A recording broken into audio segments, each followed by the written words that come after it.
یہ بات ہے اللہ کی سچے نبی کی،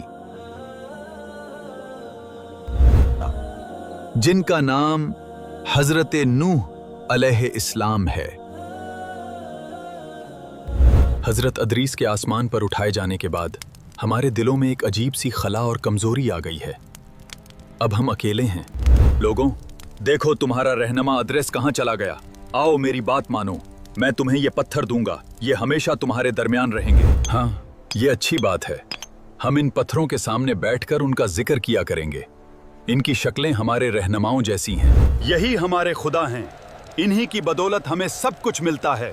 ادریس تو چلا گیا، مگر یہ ہمیشہ یہاں ہیں۔ اے میری قوم، میں تمہارے لیے ایک کھلا ہوا ڈرانے والا ہوں۔ اللہ کی عبادت کرو، اس کے سوا کسی کو شریک نہ ٹھہراؤ۔ اے میری قوم، اللہ سے ڈرو، اس کی طرف پلٹ آؤ، وہ تمہیں آسمان سے بارش دے گا اور تم۔ اے نوح، کیا تو ہمارے بتوں سے دشمنی رکھتا ہے؟ تو صرف ایک فقیر انسان ہے، کیا ہم تجھے پاگل سمجھیں؟ اے نوح، اگر واقعی تم اللہ کے نبی ہو تو وہ عذاب لے آؤ، اگر تم باز نہ آئے تو ہم تمہیں پتھروں سے مار ڈالیں گے۔ اے میرے رب، میں نے اپنی قوم کو دن رات بلایا، اے میرے رب، زمین پر کافروں میں سے کسی کو نہ چھوڑ۔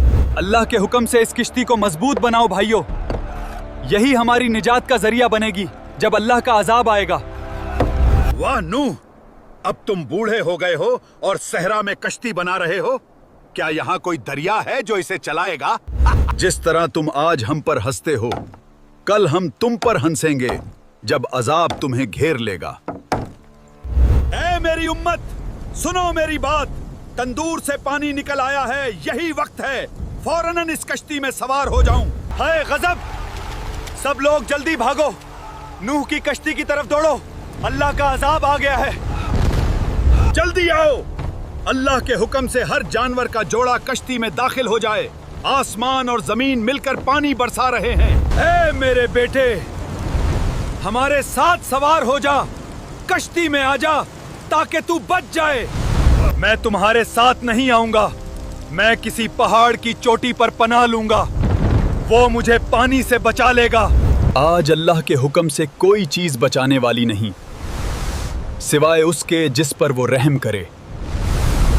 سبحان اللہ، آسمان نے اپنا پانی روک لیا اور زمین نے پانی نگل لیا، کشتی جودی پہاڑ پر ٹھہر چکی ہے۔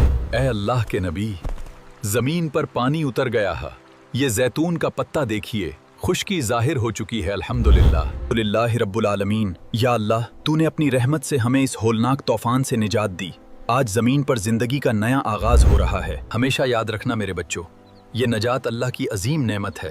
کامیابی صرف ان کے لیے ہے جو شکر گزار رہتے ہیں اور اپنے رب کے فرمان پر ڈٹے رہتے ہیں۔